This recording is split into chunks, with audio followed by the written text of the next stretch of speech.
Allez, c'est parti. Aujourd'hui, on s'attaque à un sujet qui peut vite devenir un casse-tête, les pannes en vidéosurveillance.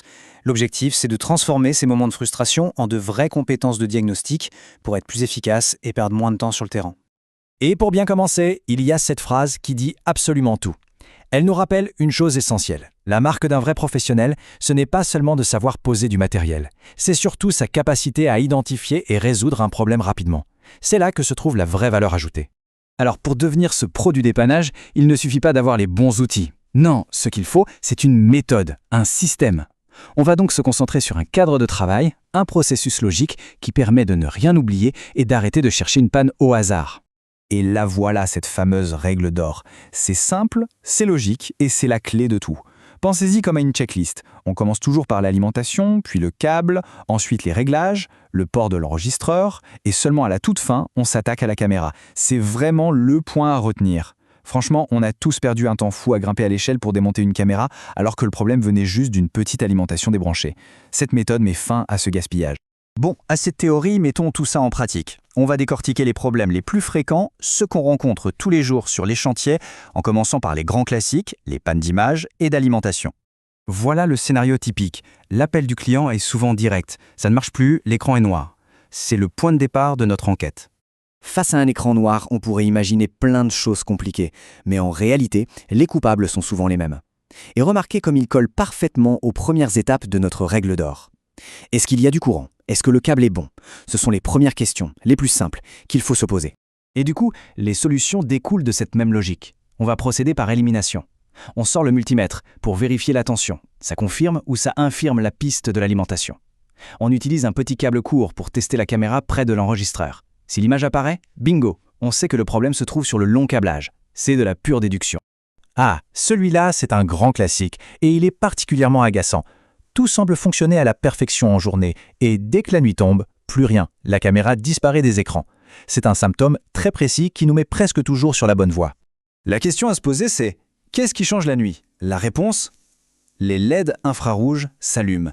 Et ça consomme beaucoup d'énergie. Si l'alimentation est un peu juste et fournit à peine assez de courant le jour, ce pic de consommation nocturne la met tout simplement à genoux. Le système s'écroule. Le problème était là depuis le début, il ne se manifestait juste que sous contrainte. Un autre souci très courant, la caméra qui reste coincée en mode nuit. L'image est en noir et blanc alors qu'il fait un grand soleil. C'est un problème qui peut avoir une cause, soit mécanique, soit environnementale.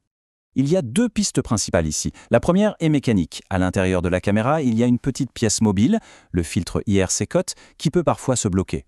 Le premier réflexe, avant de tout vouloir démonter, c'est un simple redémarrage. Ça peut faire des miracles. La seconde piste, c'est une réflexion.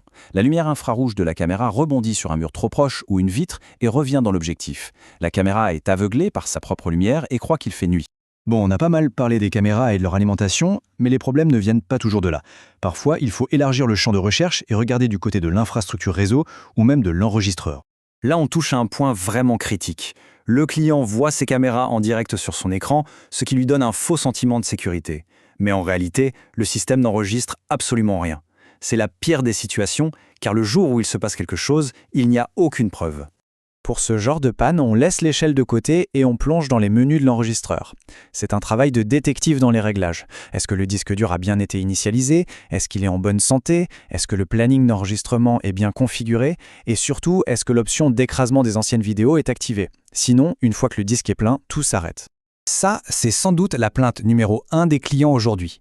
Le fameux message P2P hors ligne. Pour faire simple, le P2P, c'est la technologie qui permet à un téléphone de se connecter facilement à l'enregistreur via Internet. Quand ce lien est rompu, plus d'accès à distance. La solution, c'est une vraie checklist au réseau. D'abord, on change le DNS de l'enregistreur pour un serveur public fiable comme celui de Google. Ensuite, on lui attribue une adresse IP fixe pour que le routeur le retrouve toujours au même endroit. On s'assure aussi que l'heure du système est correcte, c'est crucial. Et enfin, l'astuce de pro, utiliser son téléphone en partage de connexion pour tester. Si ça fonctionne comme ça, on sait que le problème vient de la box internet du client et non du matériel de vidéosurveillance.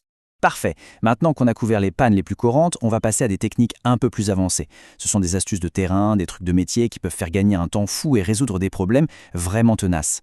Le test en boucle, c'est une technique géniale pour isoler un problème en quelques minutes. Au lieu de s'interroger sur un long câble qui passe dans les murs, on prend la caméra et on la branche directement sur l'enregistreur avec un petit câble de test. Si l'image apparaît, le diagnostic est posé. On sait que la caméra et l'enregistreur fonctionnent et que le problème se trouve bien sur l'infrastructure de câblage. C'est le principe du diviser pour mieux régner. Et dans la même logique, on a la méthode de la bisection. C'est une approche purement mathématique pour trouver une panne sur un long câble. On va tester la connexion au milieu du parcours. Si le signal passe, on sait que le défaut est dans la deuxième moitié. Sinon, il est dans la première. On répète le processus, on coupe le problème en deux à chaque fois, jusqu'à localiser très précisément la panne. Et on en revient toujours à ça, la boucle est bouclée. Cette règle d'or, ce n'est pas juste une procédure à suivre bêtement, c'est une philosophie de travail. C'est ce qui transforme le chaos d'une panne en une série d'étapes claires et logiques. C'est l'outil le plus puissant de l'arsenal, parce qu'il organise la pensée avant même de toucher au moindre câble. Alors, la prochaine fois qu'un écran noir se présentera, la question ne sera plus « par où est-ce que je commence ?» Un bon technicien ne connaît pas seulement les réponses, il connaît surtout les bonnes questions à poser et dans le bon ordre. Et tout commence avec la règle d'or. Merci d'avoir suivi cette analyse.